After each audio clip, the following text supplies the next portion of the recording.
Google Flow's new updates are absolutely game-changing. Google Flow has now gone from just being a video generation tool to being a completely redesigned, unified workspace for both image and video generation. Google Flow is so underrated despite being free and 10 times better than Gemini. In this video, we're going to cover Google Flow's key new features, including Nano Banana 2 and Veo 3.1's pipeline, editing and precision controls, and asset management, now all inside of Google Flow. First, we'll begin with the unified workspace. We're going to generate an image using Nano Banana and using that image to generate a video using Veo. Okay, so with that being said, let's get started. First, we're going to start by going to labs.google/flow.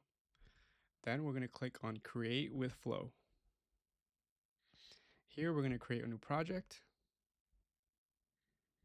Okay, now we're going to generate an image. First, we got to switch our model to image. We're going to be using Nano Banana 2, and we're going to keep it in landscape and output 2 images. We're going to generate a serene mountain lake at sunrise, mist rising from the water, photo realistic cinematic lighting.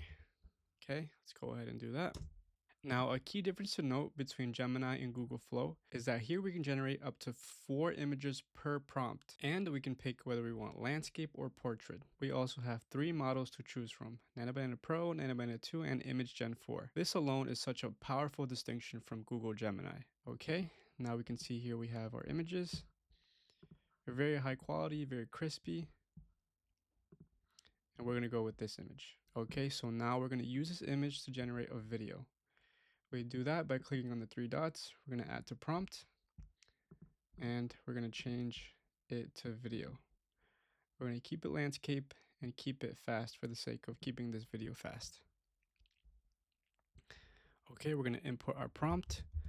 Slow motion pan across the lake, clouds moving gently, birds flying in the distance, cinematic.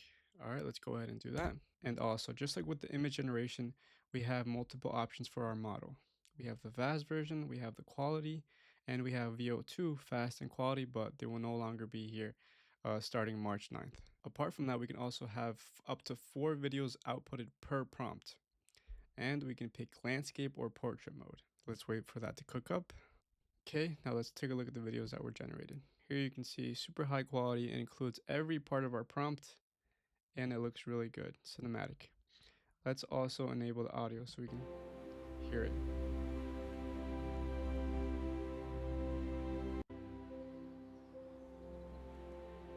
I think this is one of the strongest things about Veo is that the audio is really, really good. Let's take a look at this one.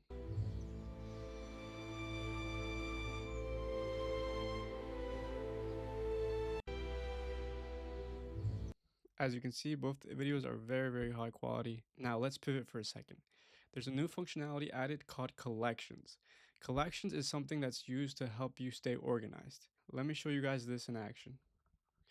So we're going to click on the plus icon. We're going to do create collection. And we're going to name it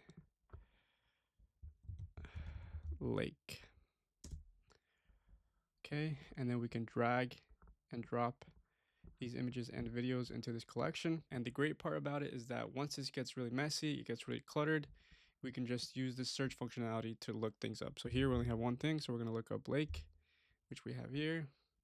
And as well as we have filters, we can filter by images, by videos, we can filter it by landscape, portrait, we can filter it by collections only.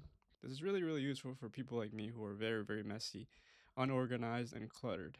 Okay, now let's move on to the best feature that has been added to Google Flow. So again, we're going to generate a new image. We're going to go back to image, Nano Banana 2, and we'll keep it at 2 images being outputted.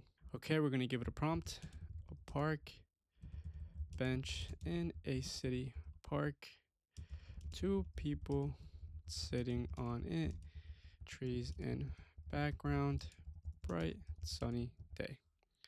Let's let that cook. Okay, here we can see These images generated, super high quality, super detailed, super crispy. Let's take a look at the other image. Again, super high quality. The text is magnificent. People in the background, the scenery, everything is so detailed and so crisp, sharp. Okay, now let's try removing an object with the lasso tool. So the lasso tool is going to be on the left-hand side. When we select, and you can specify if you want the box or the lasso. In this case, we're going to lasso. We're going to go here. We're going to select just the lady. This is a little off, but it should be good enough. We're going to do remove the lady. Hit generate. Okay, awesome. It got it down perfectly. Here, there's no sign of the lady ever being here. I'm going to put the images side by side so you guys can see yourself. Okay, so now we remove something. So now let's try adding something with the same lasso tool. So let's select this area right here and let's put add a snake. Okay, so now we have added our snake. As we can see, super high quality, looks super real. You can't even tell this is AI. Okay, so now we have added, we have removed. Now let's modify. So let's select this guy right here and let's prompt it to say, change this man's expression to be terrified / scared. Let's see what we get. Okay, so now we can see right there, we successfully modified it. I'm going to put all the images side by side so you guys can compare yourself. One thing I have noticed is that if you keep modifying the same image over and over, the quality slowly starts to degrade. So just make sure you keep that in mind. Anyways, now let's try to use the draw to edit function, which is this right here. We can specify what area we want to change. Here we will change the color of the sky. So I'm just gonna try to neatly draw around the sky. Okay, excellent. Now I'm gonna prompt.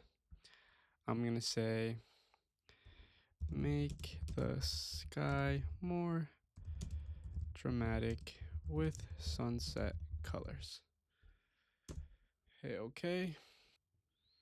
Okay, awesome. It changed it to more of a sunset looking kind of sky, and it looks great so far. Now let's move on to demoing the video editing controls. Now this consists of two things. The first one being extending a video clip, and the second one is playing around with the camera position / motion. So let's start with extending a video clip. First, we're gonna have to generate a video clip. So we're gonna go here, we're gonna go to video, keep it at landscape, and I'm gonna prompt a candle burning on a table close up shot, and let's let that bake. Okay, so our video is done generating. Let's click on it, take a look at it.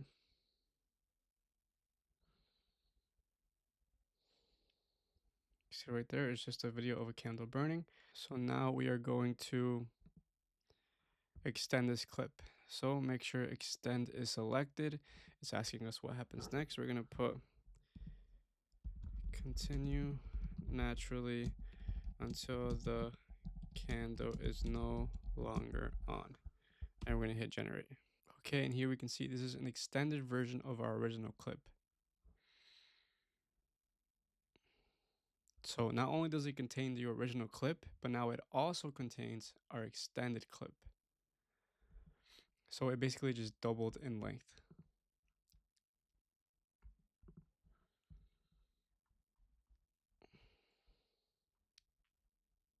Now I want to show you guys the camera motion functionality. To do this, we're going to need a clip of a still shot. And here I have a prompt already ready. A still photo of a waterfall, a static shot. Then we're simply going to be adding camera motion to one of our shots. And here we go. We have our static shot. Let's take a look with audio on.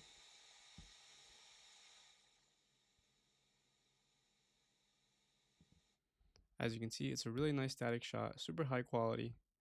Now let's add in some camera motion. We do that by clicking on camera, camera motion, and in this case, we're going to select, let's do dolly out, zoom in.